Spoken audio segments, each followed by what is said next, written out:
Eh bien, bonjour à tous. Merci de rester sur Equinox Télévision. C'est la revue des grandes unes. Nos invités sont déjà sur ce plateau. Des invités qui vont commenter, analyser, même décrypter l'actualité telle que traitée par la presse. Mais avant, la nouvelle expression parle de Akere Mouna ce matin, en posture d'invité. D'ailleurs, si le président Biya m'appelle, je pars. C'est ce que le journal nous propose ce matin dans un dossier à lire la page 8 à la page 9. Le journal parle également de la libération des otages. Yaoundé étale sa politique. Le Cameroun ignore ses citoyens. En même temps qu'il déplore d'ailleurs tous les moyens pour libérer les otages étrangers. C'est en page 3 du journal. Le journal s'intéresse aussi au sénatorial 2018, 22 femmes élues. Ce constat se dégage donc après le scrutin qui a eu lieu le 25 mars dernier. C'est à lire en page 5 du journal.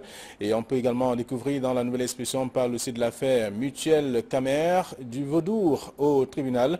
Les ayants droit de la caisse secours mutuel donc de l'ex-Camer ont perdu leur voix, selon bien sûr le journal, avec ce qui se passe au tribunal de grande instance de Yaoundé, de Douala, pardon, où leur procès contre le liquidateur Bekolo se prolonge toujours. C'est en page 7 du journal, la nouvelle expression. Et puis Info Matin qui est dans les kiosques parle de dette intérieure. L'État débloque 30 milliards de francs CFA. Donc avec ces paiements qui concernent bien sûr depuis hier, les personnes physiques, les prestataires de l'État, les subventions, les contributions et même autres fonds de contrepartie. C'est à lire dans le dossier de la page 2 à la page 3. Le même journal parle également du tourisme durable pour la modernisation des infrastructures. Le Cameroun dispose des richesses culturelles et naturelles nécessaires pour développer le secteur. Dossier à lire de la page 5 à la page 7. Et puis on parle aussi de complot au sommet de l'État, des milliards pour abattre Laurent Esso. C'est ce que dit le journal Info Matin de ce matin. Et toujours dans les kiosques ce matin, on va découvrir un autre journal, c'est Signature, qui parle d'opération épervier en attendant le Seigneur. Donc on apprend tout cela dans ce numéro ce matin, parlant donc de toutes les questions que se pose le journal. C'est un dossier qui a donc été ouvert depuis la semaine dernière pour comprendre un peu le but même de l'opération épervier et quels sont les objectifs et comprendre également pourquoi on peut interpeller les gens avant donc de commencer à chercher ou à savoir ce que ces gens ont fait. C'est là le dossier proposé par le journal ce matin. Donc je vous invite à lire, à découvrir également d'autres sujets aussi dans le numéro de ce matin qui pourraient donc vous intéresser. L'essentiel est disponible. Le journal parle de crise anglophone, kidnapping, nouveau mode d'opératoire des terroristes avec notamment 14 étrangers enlevés dans le sud-ouest depuis 2 mois. Donc les forces spéciales libèrent bien entendu les otages tunisiens, italiens, suisses et camerounais. On est donc toujours sans nouvelles du sous-préfet de Batibo et avec d'autres coupeurs de route et sécessionnistes. Donc à lire dans le dossier que propose l'essentiel de ce matin. Le journal parle également des sénatoriales avec le RDPC sans suspense, donc à découvrir dans le dossier également de ce jour. Et puis le quotidien du jour parle donc de la crise anglophone. Ils reviennent donc de l'enfer. Ce sont ces personnes qui ont été donc délivrées, des personnes qui ont été libérées en tout cas, avec également des soldats aussi, des soldats camerounais qui ont œuvré pour tout cela. À lire dans le journal en page 3. Le journal parle également du ministère des Finances qui réduit la dette intérieure. C'est dans le même numéro de ce matin. Et puis toujours dans les kiosques aussi, mutation qui parle du Conseil national de la jeunesse, une coquille vide et budgétivore, c'est ce que le journal dit. Donc les explications du directeur de la vie associative du ministère de la jeunesse qui sont donc à découvrir en page 5 et tout cela contenu dans le journal. Le même journal parle aussi de l'importation du sucre avec Socicam qui crée donc à la paralysie.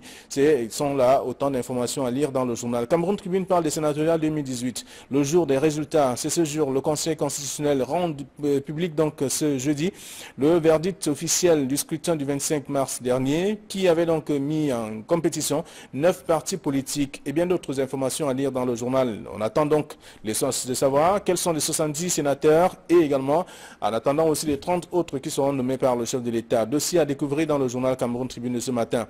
Depuis le quotidien de l'économie parle donc de finances publiques avec de l'année 2017, une année au train de vie somptueux pour l'État. C'est dans le dossier que propose le journal qui parle également de prêts avec d'autres informations qui parlent aussi de la discorde donc autour de l'option de liquidation de Cofines. On évoque encore le sujet ce matin dans le journal Le Quotidien de l'économie. Alors autre chose à lire aussi, c'est le journal L'Anecdote qui parle de la crise anglophone. Le bloc sécessionniste vole donc en éclats. On observe d'ailleurs que l'assassinat du délégué régional des affaires sociales pour le Nord-Ouest est donc au centre de ce divorce et même de cette division, selon bien sûr le journal. Je vous invite à lire pour comprendre davantage quelles sont les raisons même et tout cela, qu'est-ce qui arrive justement à ces sécessionnistes, les leaders notamment, c'est dans le journal ce matin et bien entendu d'autres informations que vous pourrez découvrir en faisant un tour dans les kiosques. Voilà ce que la presse nous propose, celle que nous avons reçue à notre rédaction. Camille, bonjour. Flavien Valodongo, bonjour. Bonjour Pierre Fongan, bonjour téléspectateurs d'Equinox Télévision. Au-delà de l'actualité qui est particulièrement chargée ce matin, je voudrais avoir une pensée très enthousiaste pour les opérateurs de la construction du marché Congo.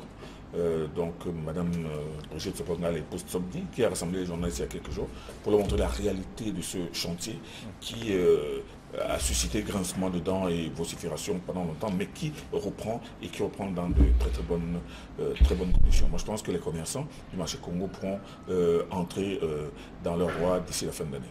Est-ce que ce n'est pas une énième promesse? On le sait. Ben, là, plusieurs fois annoncé en tout cas. Non, je pense que on a vu qu'il n'y a pas que ce cas du marché Congo, il y a bien d'autres cas aussi. Non, mais pour ce cas du marché Congo qui a suscité pas mal de montées d'adrénaline, il faut dire que cette fois-ci, elle a amené les journalistes sur le terrain pour leur montrer ce qui a été fait et mal fait et ce qui est en train d'être très bien fait. Moi, je pense que qu'on prenne ça pour une promesse. Moi, je pense qu'en appelant les journalistes qui, eux, rendent compte, d'ailleurs, ils sont en train de le faire, tel que l'a fait la nouvelle expression ce matin, on va bien voir ce que ça va donner. Mais toujours est-il qu'il y a beaucoup d'optimisme à attendre. C'est sa parole contre celle des autres. Bonjour à vous, Bonjour Flavien, et je suis heureux de savoir que vous êtes revenu en entier. Les téléspectateurs qui prennent chaque jour du plaisir à regarder les unes qualitatives qui paraissent au Cameroun étaient un peu inquiets. Donc je suis heureux avec eux de savoir que vous êtes revenu en entier et qu'on prend du plaisir chaque fois à regarder les unes qualitatives qui paraissent au Cameroun. Donc ce matin, je voudrais avoir une pensée spéciale pour les 22 femmes qui ont été brillamment élues au Sénat. Et j'ai envie de croire qu'elles n'ont pas encore atteint, les résultats sont connus leur plafond de verre et que le chef de l'État pensera à nommer quelques-unes d'entre elles quand il va user de son pouvoir, qui est celui de nommer quelques sénateurs. Donc bravo à ces femmes-là qui ont été brillamment il ne parle pas comme celui qui annonce les tendances. Il confirme, il est sûr. Bravo à elle et félicitations. Ce qu'il dit, donc il est au parfum de ce qui se déroule. Finalement, la femme n'est pas victime d'aucune mystérieuse fatalité. Bravo à elle. On vous a compris, ce sont des femmes, bien deux femmes élues, c'est ce que la nouvelle expression parle ce matin, parlant des sénatoriales. Et c'est un jour, le jour des résultats d'ailleurs aujourd'hui. Les larmes vont couler. Oui, c'est justement ce que je disais. Je pourrais plus avoir des larmes, puisqu'on sait déjà combien de femmes se trouvent au Sénat. Si déjà sur 100, on a 22, c'est déjà un score qui me semble acceptable, qui est raisonnable, qui montre quand même la confiance qui est de plus en plus accordée aux femmes. Et n'oubliez pas que dans ces 100 sénateurs, le chef de l'État a encore la possibilité de nommer quelques sénateurs. Et donc, je lisais encore un plaidoyer dans lequel les femmes estimaient, du moins qu'elles attendent à peu près 10 nominations, donc ça fera 32 sur 100, donc vous avez à peu près un tiers du Sénat qui sont administrés par les femmes. C'est déjà il y a 30 autres sénateurs qui sont attendus. Donc c'est déjà un bon résultat, ça augure des lendemains plutôt meilleurs. Et moi ça me conforte dans le fait de penser avec, comme je l'ai souvent dit avec Simone de Beauvoir, que la femme n'est victime d'aucune mystérieuse fatalité. Donc ses ovaires ne pourraient pas la condamner à vivre de manière éternelle à genoux. Et c'est plutôt à saluer et encourager. Donc espérons maintenant que cet appel ne tombera pas dans les oreilles du sourd, que le président sera sensible à cet appel et qu'il fera aussi confiance aux femmes pour qu'on essaie autre chose.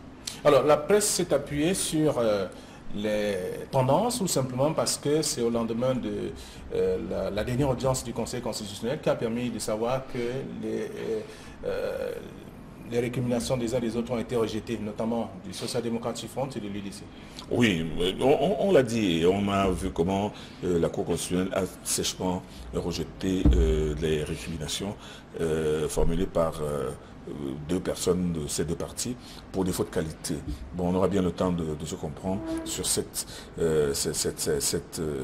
défaut de qualité justement, mais toujours est-il que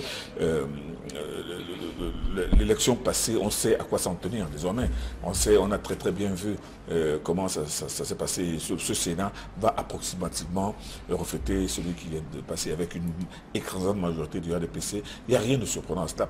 Il n'y avait pas de risque que le RDPC se retrouve minoritaire dans ce Sénat qui a été élu par les conseillers municipaux du Cameroun et conseillers municipaux du Cameroun qui sont